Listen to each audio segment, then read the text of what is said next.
Bienvenue sur la formation Blender et j'espère que vous allez bien. Alors aujourd'hui, nous allons justement parler comment résoudre le problème des ombres. Vous saviez, lorsque vous créez par exemple un objet, l'ombre que votre objet a créé ne correspond pas vraiment à la forme de votre objet. Donc dans cette vidéo, on va exposer des problèmes et on va les résoudre tous ensemble. Donc pour cela, je vais créer un projet pour vous donner une idée. Alors, je vais créer un plan comme ça, auquel notre ombre va être projetée et je vais augmenter un peu la hauteur de notre objet. Pour cela, vous allez venir dans le mode rendu et là, comme vous le voyez, on n'a pas vraiment de problèmes, on n'a pas vraiment de problèmes qui sont visibles, mais si par exemple je zoome un peu ici, vous voyez bien ici, on a un problème au niveau de cette zone. Et, et encore, si nous venons ici, vous voyez que au niveau des bordures de vos ongles, vous avez des problèmes qui sont un peu dentés. Plus intéressant encore, si vous passez sur votre lumière et que vous venez ici, vous augmentez le rayon et quand nous zoomons, vous voyez bien ce que nous obtenons au niveau des ombres. Donc, l'objectif est de le résoudre, mais il y a encore un autre problème qui reste encore. Si par exemple nous passons sur le soleil et là regardez ce que l'ombre auquel le soleil vous a créé n'est pas vraiment joli à voir. Donc le but de cette vidéo est de vous expliquer comment résoudre ces problèmes dans cette vidéo. Donc on va refaire ce paramètre. Donc la taille on va le remettre par défaut. Donc, nous allons déjà expliquer comment résoudre le problème au niveau des zones de contact. Là, par défaut, sur Blender, les zones de contact ne créent pas d'ombre. Donc, il va falloir que vous les activez. Donc, vous allez venir ici et cocher sur Contact Shadow. Et là, vous avez bien l'ombre ici. Mais il y a un problème qui s'est encore créé.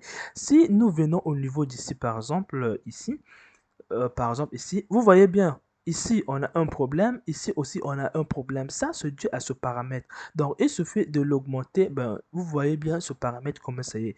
Donc, il suffit de trouver la bonne valeur que vous allez mettre ici. Donc, j'espère que vous avez vu. Maintenant, on va passer maintenant au deuxième problème qui consiste à mettre du flou au niveau d'ici au lieu que ça soit sous forme de dents comme ça. Donc, pour cela, vous allez venir ici et vous allez augmenter le nombre d'ombre que vous allez en avoir. Et là, vous allez en avoir du flou comme vous le voyez ici. Mais si par exemple vous laissez ça comme ça, lorsque vous allez enregistrer, vous n'allez pas avoir la même chose lors de l'enregistrement.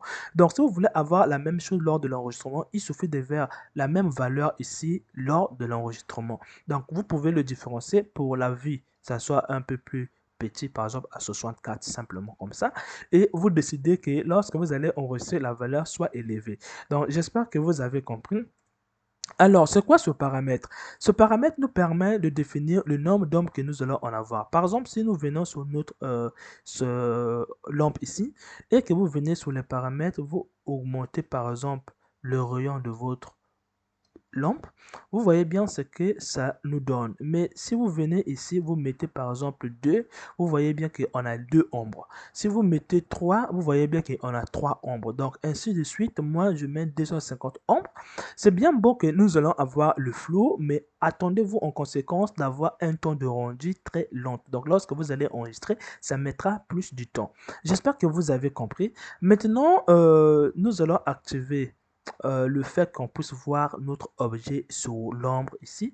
Donc vous allez cliquer ici, vous pouvez augmenter un peu l'ombre et vous décochez ces petits trucs là. Alors une fois qu'on en a, vous allez se retrouver avec ce genre de problème lorsque je zoome. Donc comme ça, vous allez se retrouver avec des problèmes de lignes qui sont comme ça. Donc ça, on appelle ça des artefacts. Donc vous allez se retrouver avec parfois des problèmes d'artefacts, donc des problèmes de lignes.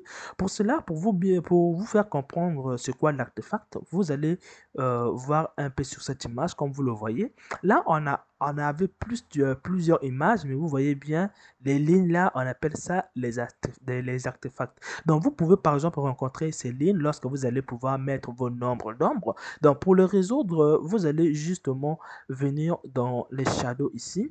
Et dans les shadows ici, vous avez ce paramètre qui vous permet de dire à Blender de prendre toutes les valeurs. Donc, lorsque Blender fait un calcul, par défaut, Blender coupe cette valeur afin que ça ne puisse pas consommer de la mémoire.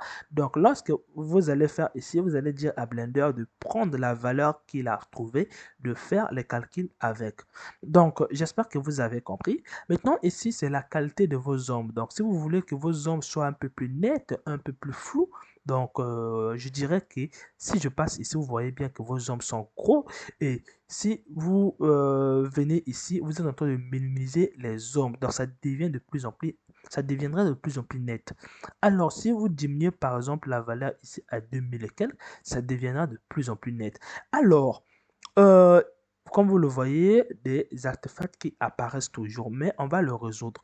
Alors, nous allons passer maintenant sur ce paramètre qui est là, qui va vous permettre, ça c'est maintenant pour le soleil. Donc ça, c'est pour les trois lampes, ça peut être spot, ça peut être la lampe normale que vous utilisez sur Blender et ça c'est pour le soleil. Alors si vous avez toujours des problèmes d'artefacts ici, c'est dû par exemple au fait que votre ombre s'est vraiment étirée à tel point que vous voyez maintenant l'espace entre chaque ombre. Donc pour cela vous allez réduire la distance de la lumière pour que l'ombre puisse pas vraiment s'étirer. Donc en le réduisant ici comme vous le voyez, donc là, donc, en réduisant un peu le fait que la lumière ne parte pas vraiment loin, ça va vous permettre de résoudre le problème d'artefacts au niveau de vos ombres ici. J'espère que vous avez compris cette vidéo. Alors, nous allons maintenant aller résoudre le problème du soleil. Donc, pour cela, je vais supprimer, bon, je ne peux pas supprimer. Donc, pour cela, nous allons passer sur la lampe ici. Nous allons le changer en soleil. Et comme vous le voyez, on n'a pas vraiment quelque chose qui nous plaît. C'est parce que quoi, la lumière est trop, voilà pourquoi les petits détails qui ne devaient pas apparaître commencent à apparaître. Donc, pour cela, bah, je veux le mettre par exemple à 5, ça me suffit déjà. Et là, on commence à avoir quelque chose de flou. Mais si vous constatez, on a un problème au niveau d'ici. Ça, c'est un problème au niveau des zones de contact. Donc, vous allez venir dans les shadows contact ici. La distance ici, vous pouvez l'allonger comme ça pour essayer de réduire un peu le problème qui se pose ici. Donc, vous pouvez aussi régler cette valeur. Donc, vous pouvez diminuer la valeur d'ici et augmenter la valeur d'ici pour que ça puisse se résoudre. Donc, moi, je le laisse comme ça. Vous pouvez augmenter comme ça. Et là, comme vous voyez, ça commence à se résoudre. Donc, il suffit de jouer avec ces deux paramètres. Donc, celui-ci va vous permettre d'avancer votre ombre au niveau dans cette direction comme ça. Et ce paramètre va vous permettre d'avancer votre ombre au niveau dans cette direction comme ça. J'espère que vous avez compris cette vidéo. On se retrouve dans la prochaine vidéo auquel je vais vous expliquer d'autres paramètres sur le rendu.